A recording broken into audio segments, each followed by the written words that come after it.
tuned in to the Community Cats podcast. Ready? Let's go.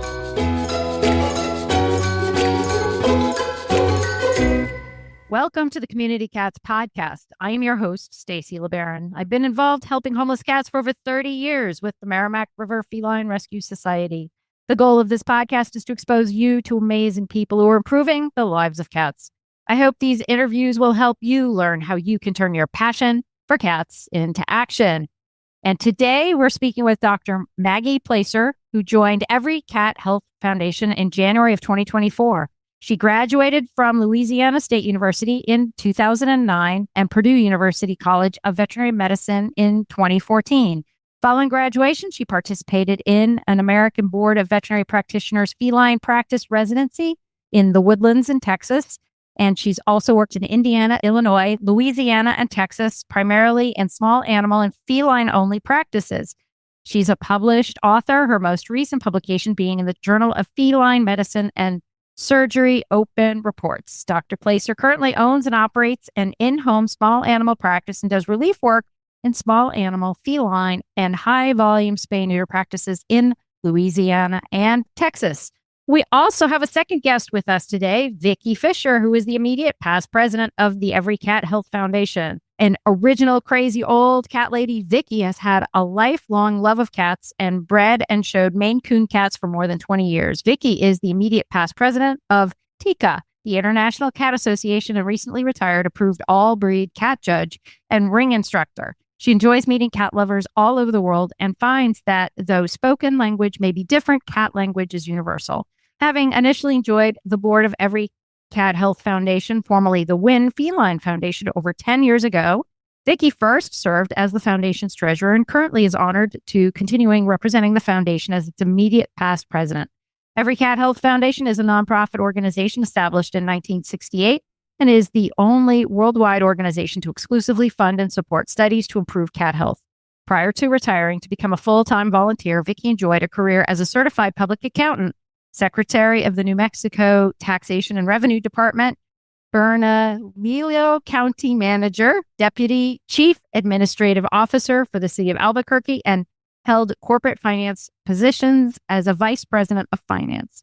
Vickie and her husband Larry discovered New Mexico in 1970 and have lived in Albuquerque, Corrales area for 54 of their 55 years together. They share their home with their three Maine Coon cats, CJ, Pesky, and Floyd.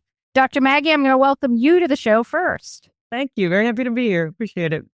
So, Dr. Maggie, first and foremost, how did you get to be passionate about cats? I would say I always have been. I don't know when it started. My first cat, Callie, was my best friend, a calico, yes. And it was naturally in me to, when I saw a cat outside, take the time, the patience to be my friend. So I've always been drawn to them and the challenge of winning them over, if you will. And Vickie, how did you get to be passionate about cats? Actually, my story is a lot like Maggie's. I've always been an animal lover. So I love dogs, I love cats, I love birds, all sorts of things. But there is just an intrigue about cats. And I find their personality fun and challenging. And I don't know, I just love them. Well, and it sounds like you, Vickie, have kind of been full spectrum. I've been in the rescue world. I've been in the trap, neuter, return world. I've been in the spay, neuter world. But it sounds like you're very aware of these issues, but you've also been in a cat fancier's world. What's it like living in sort of both? Are they both separate spheres, or are we in one big unified group? You know what? I think they're in one big unified group, whether everybody believes that or not. Because actually, I do head up a Friends of the City Animal Shelter also. So I do spend a lot of time with rescue people and shelter people and what have you. And we actually all are for the same thing. And so from that standpoint, when you say we are for the same thing, what does that mean? It means that we all care about cats and we want the very best for them. We want loving homes. We want the best care, the best treatment. So yeah, we're all after that. Dr. Maggie, as a veterinarian down in the South, Louisiana, Texas, etc., what's life like for community cats, and what's life for you as a high-quality, high-volume spay-neuter veterinarian in that part of the country? Yeah, I think it's work that'll always be needed to be done. There's a lot of breeding going on down here. It's a year-round thing. So grateful for the support of other states because we do have year-round problems. Sometimes we can ship some animals for help in other states. But yes, definitely our shelters, our rescues need support because it's a high volume issue, probably more so than the rest of the country. Just because I'm a total high volume, high quality spay neuter nut, I'm going to ask you, so you are mobile. Do you go to different facilities or are you a mobile vehicle vet? Yeah, so I've kind of just started. I worked in kind of brick and mortar practices the past 10 years, cat clinics, small dog, small animal clinics. And I kind of saw a need for particularly cats, a lot of them doing better at home, or owners who themselves had transportation issues are also offering humane euthanasia at home. So that's kind of, so it's basically just me in an SUV filling those needs where I can, sending them to the rescues or the vet clinics as I could. So once I've ended up back home where I'm from, Lafayette, Louisiana, I've learned what to send where, when to work with the rescues, how to utilize the shelters. And so I play the in-between. Vickie, I'm going to ask you a question since you've had such a long experience with the Every Cat Health Foundation, and I am still more familiar with the Win Feline Foundation. So we still have to learn that we are now Every Cat Health Foundation. You've talked a little bit about the history in your bio, but what is this group and what do they do for community cats? We actually changed our name to Every Cat Health Foundation only about 3 years or so ago because we found that it was so descriptive of what we do. And we tell folks that we fund feline health research exclusively and that it impacts every cat, including community cats. Even things like the vaccines, early spay neuter, for instance, which has been a big game changer in the rescue and shelter world. That research was funded by us.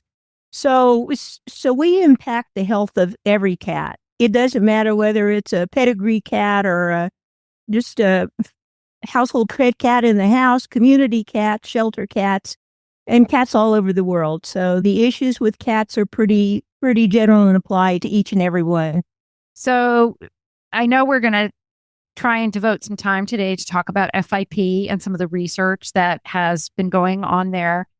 But I'm going to also ask Vickie a follow-up question on the changing times for cats and their health. Very excited to have the conversation about FIP. I feel like maybe 5-7 years ago, maybe we were talking more about feline leukemia.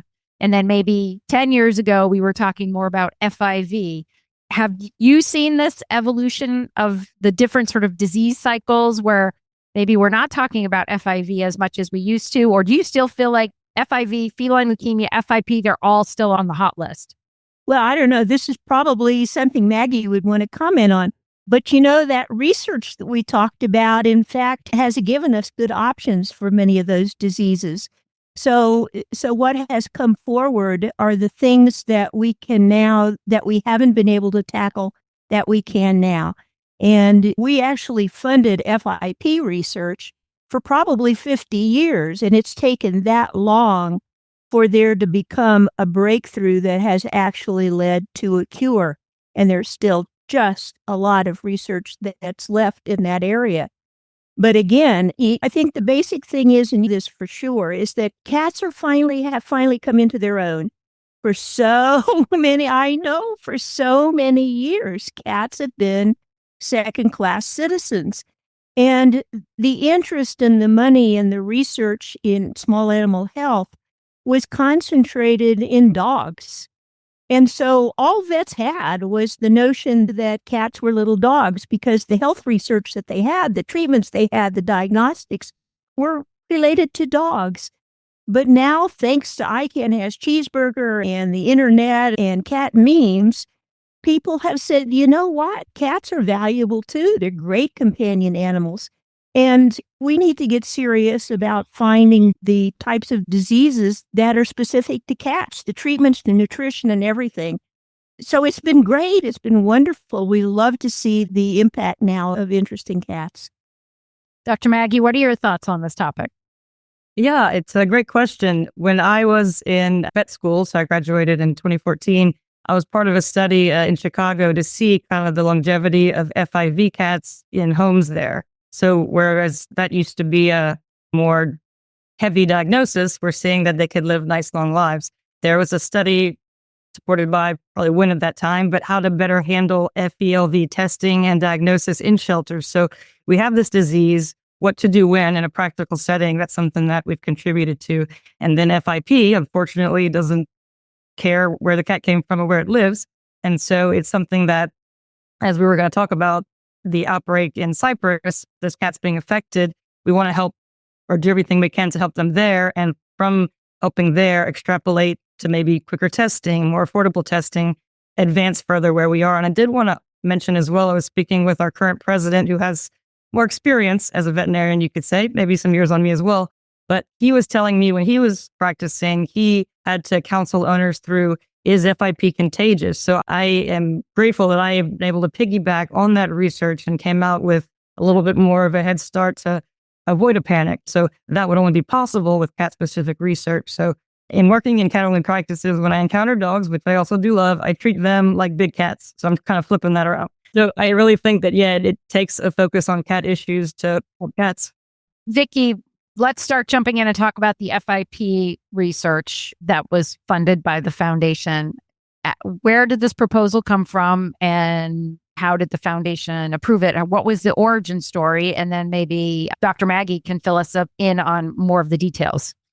FIP has, for those who have had the experience of dealing with cats and FIP, it's pretty heartbreaking, and has always been one of those things that we just knew there had to be some way to either cure or test or prevent or what have you. And fortunately, probably some 40, 50 years ago, a doctor by the name of Niels Peterson from University of California, Davis, took this on as what became somewhat of a lifelong challenge. And since it was a disease that was so heartbreaking, and when he came to us with the first proposal to actually to study the disease, we hopped on that.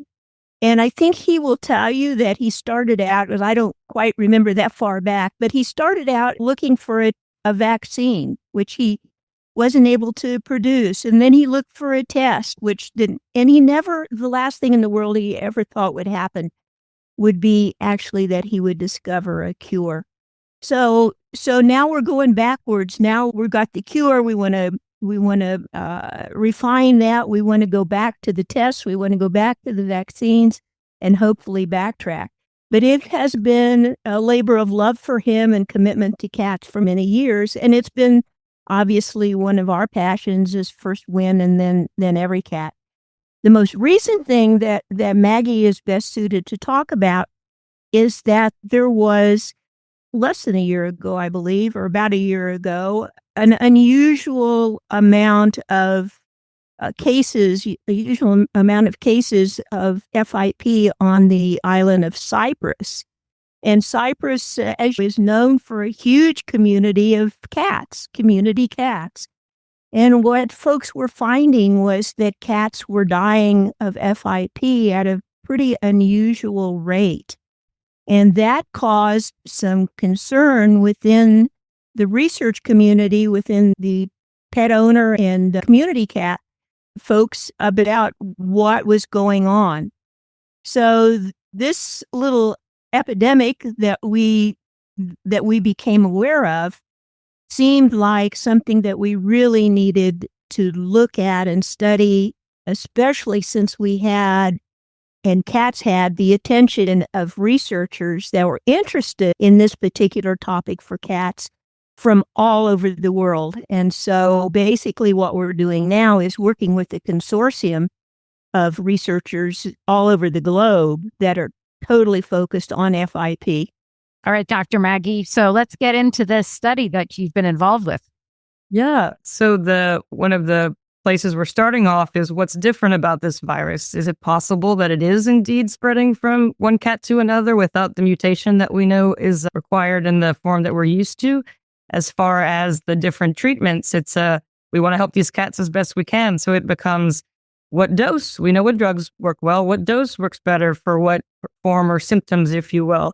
What's the most cost effective? So we want to help these. We want to learn all we can, but the practicality of it is how do we help these people do the most good for the most cats? So it almost becomes something that I hope can be translatable to the general practitioner, the shelter, not always just at an academic level.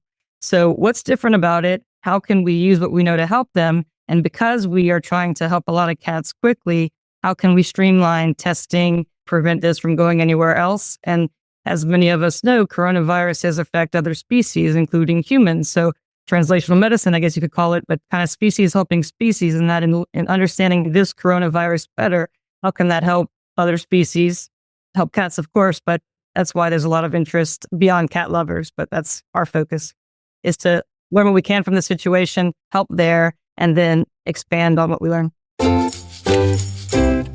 Do you want to start or grow a TNR movement in your community? Whether you're just getting started or looking to take your advocacy to the next level, our upcoming webinar might be just what you need.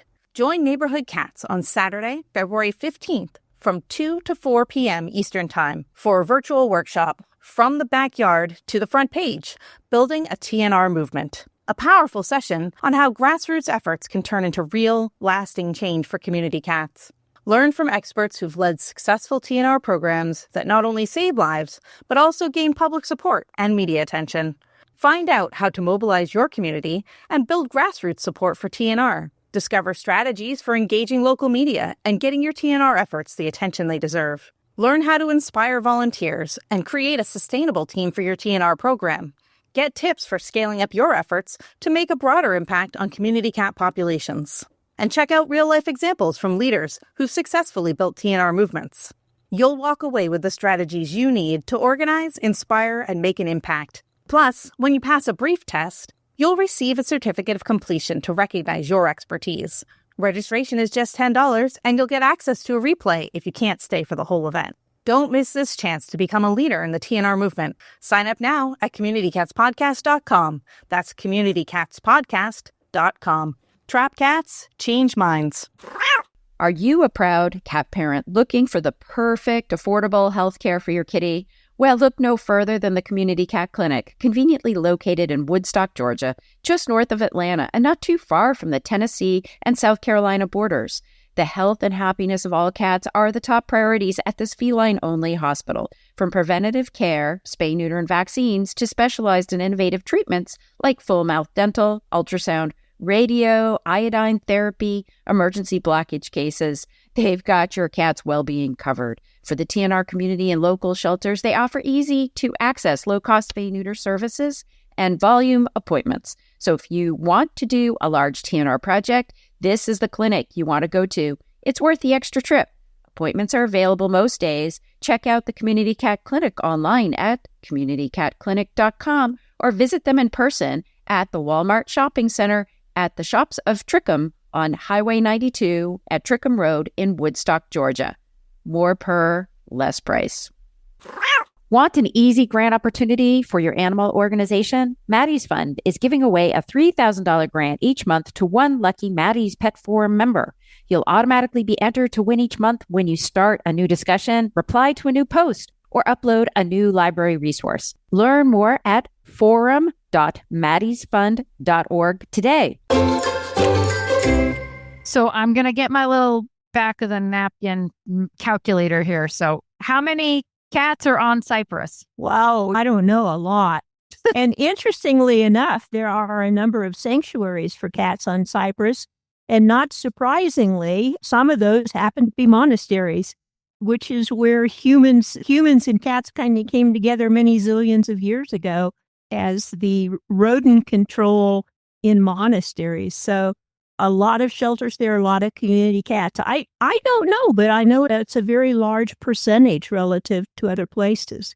And then, so how many cats are you hoping to assist in this study? Well, I guess I would say cats all over the world, frankly. But in the sample size, I mean, so sample in Cyprus, are you 100 cats, 1,000 cats? I mean, how many are you hoping to reach through this study? I guess I would like to say we help 100% of them. That's kind of an easy out. But there was some kind of conflicting information as to how many cats were affected at first. I mean, we definitely, easy to say hundreds, likely thousands. So part of that comes from maybe different diagnostic approaches. So because it's not easy to diagnose not every monastery cat can get a biopsy to confirm. So one of the things we were doing is kind of streamlining, okay, everybody, as best as we can, let's get on board with how do we diagnose and kind of just unify things. So I think it's easy to say thousands of cats have been affected, and then we're hoping to help as many as we can. So I would assume that there are some that are carriers that don't become symptomatic. And then there are others. There's my FIP education is pretty 90s, I will put it. So there's the wet form, there's the dry form, there's the I don't know form.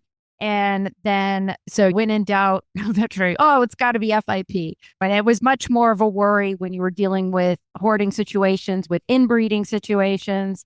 So our attack in Newburyport was if we ever had a situation out in outdoor colony or a hoarding situation where there was some sense that we had some FIP there, we just went like crazy, and we made sure everybody got spayed and neutered. We made sure that everybody was as supported nutritionally as possible, vaccinated. We wanted to do everything possible to reduce the colony down. And we also would make aware to our potential adopters, if we had kittens from that group, that they may be what we would call immune compromised because of the level of inbreeding. So we felt that was a very at-risk, vulnerable population. And we decided to put that sort of at the top of our urgency level rather than going, we'll do 2 or 3 this month and we'll do 2 or 3 next month. We really tried to.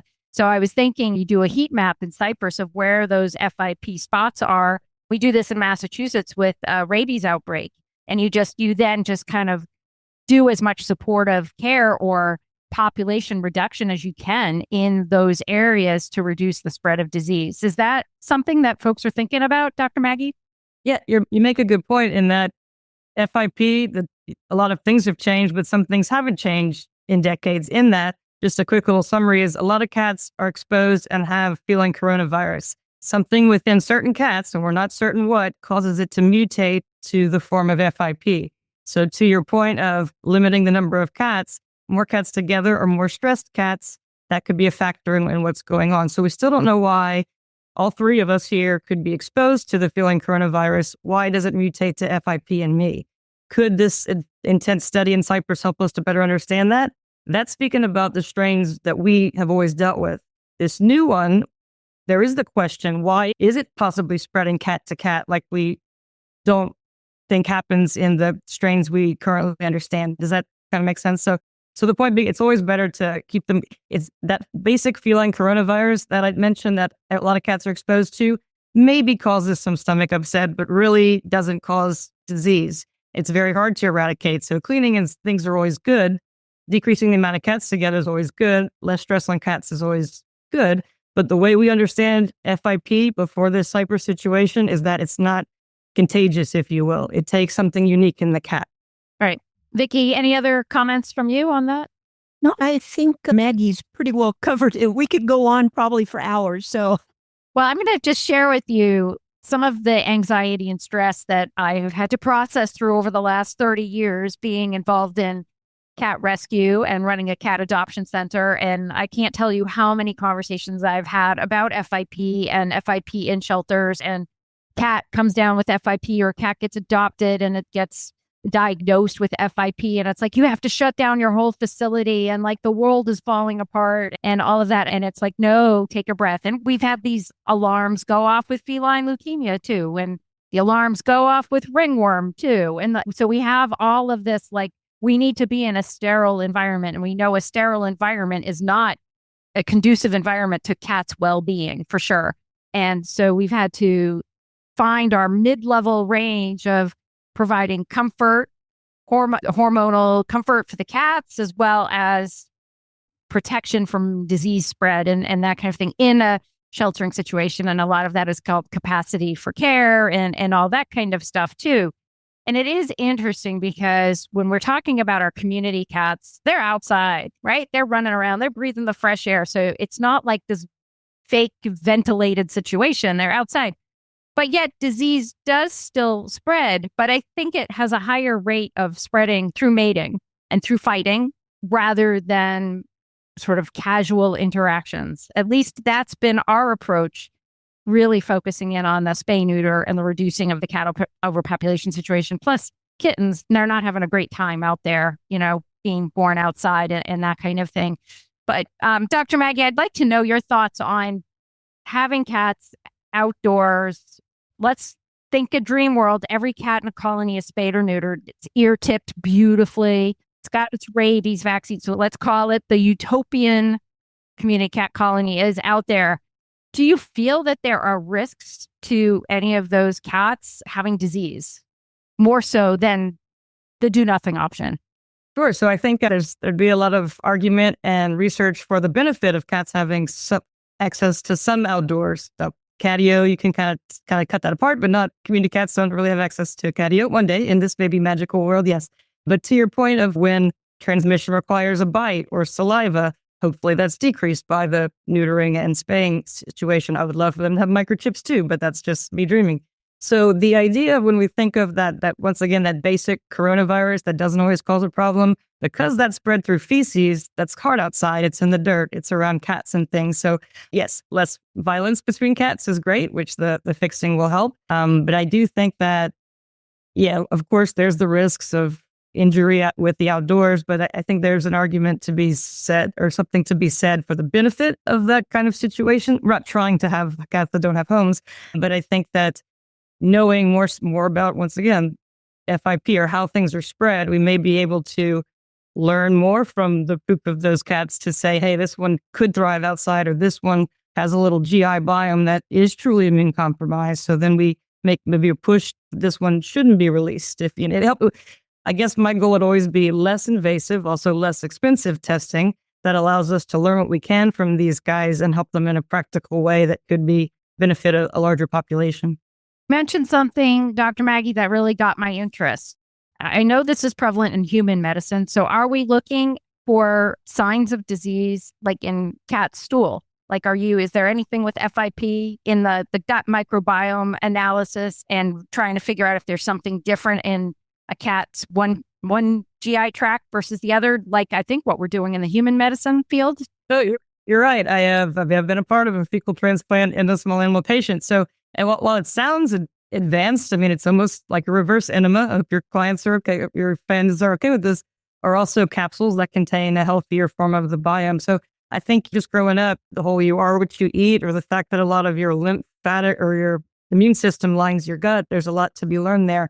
We currently have a study we funded in the spring looking at the benefit of a healthier microbiome for kidney disease. So I think that, yes, a lot can be learned from there. And then especially in a virus that we know is transmitted that way, could we on the front end give these community cats something that set them up for better success, or who couldn't benefit from a stronger immune system? So I think that, I don't see why not. And I think they volunteer those samples quite readily. So why not try? And I think it's actually really intriguing because I've been thinking as we embark on 2025, trying to launch different solutions for our listeners to really empower them to be able to improve the lives of the cats. And really, let's look at what we're feeding our community cats out there, how we're feeding them, and what symbolizes. We have all the charts. What's a healthy body type for cats and that kind of thing. And so, but how do we really impress that by doing this, by feeding the cats in a short space of time, maybe less dry, more wet, trying to focus on some priorities to help with the body coat, the tone, the overall health and wellness. And that will really limit the amount of chronic disease that those cats are going to be faced with 10 years down the line. And so what are the things, what's the low-hanging fruit that we still haven't dealt with when we're maintaining and caring for the cats that we all love that are out there in the community, but we need to kind of hold back and not give them I'd say the junk food, maybe that's out there, but also ensuring that everybody's getting a bite, right? And there's a whole hierarchy out there too. But as our colonies get smaller or our communities get smaller, we can be even more careful about how they're being treated. And at the end of the game, I do think we want our community cat colony size to be reduced to a manageable and sustainable level. I don't know a lot of people who like the responsibility of caring for several hundred cats at a variety of feeding locations, and that's done pretty frequently. We want those cats to age out. In Newburyport, we had 300 cats at 14 feeding stations. Now we have none, zero, absolutely zero. So it can be done. They can age out, You can have a community without those kinds of community cats, but it takes monitoring, care, a lot of work. But hey, what is it? 55% of the population feeds cats that they don't know who owns them, right? So we are feeding them anyway. We might as well just acknowledge it and move on and accept it and work together. So, Vickie, I want to just circle back before we close out and just ask you if folks are interested in finding out more about the work of the foundation, where would they go? Oh, that's easy. Our website is everycat.org. Everycat.org, very easy. And I will say this, that there are, for those that are interested in the deep dive of research, we do have a pretty extensive library of research and a very complete library of the research that we have funded. We also partnered quite a lot with the American Association of Feline Practitioners. A lot of information on their website also, a lot of their treatment guidelines, and I'll mention this relative to FIP, is that we in fact co-authored diagnosis guidelines for FIP that are published both on our website and on the American Association of Feline Practitioners. Lots and lots of information there. We also, of course, have a social media presence, like everybody. We have a wonderful Facebook, Instagram accounts. Encourage folks to go to our website and sign up for our monthly e-newsletter. It's free. And that way folks can keep up with the research that's going on, new things that are coming out, tips and trials. We oftentimes will have some of our researchers say, hey, we're ready to do a trial. We need cats, we need samples, we need swabs, etc. And so there's opportunities for people to chip in and help with research. So we're pretty easy to find, everycat.org. And AAFP is catvets.org. So anyway, very easy to find. We appreciate attention. We appreciate help towards the benefit of cats for sure. And Dr. Maggie, is there anything else you'd like to share with our listeners before we close out today? Well, I was going to mention to what you were saying, you had me thinking on the concept of One Health. We need pediatricians and nutritionists. How can we give these animals the best start? So I think there's a lot more conversations to be had. And also, I did want to mention we are part of a study with the Dumb Friends League in Denver. It's a cat den study. So the idea is when cats are brought in, if they're housed in this little kind of den where it's still clean and things, but they maintain the smell that they're comfortable with. The point of the study is to see, do these cats have less occurrence of upper respiratory infections? Therefore, are they healthier and get homes quicker? So we are encouraged by how we can make changes like that have a real outcome of getting cats into homes. Excellent. Well, I want to thank you both for joining us today as guests on the Community Cats podcast, and I hope we'll have you on the show in the future. Thank you very much. Thank you. That's it for this week. Please head over to Apple Podcasts and leave a review. We love to hear what you think, and a 5-star review really helps others find the show.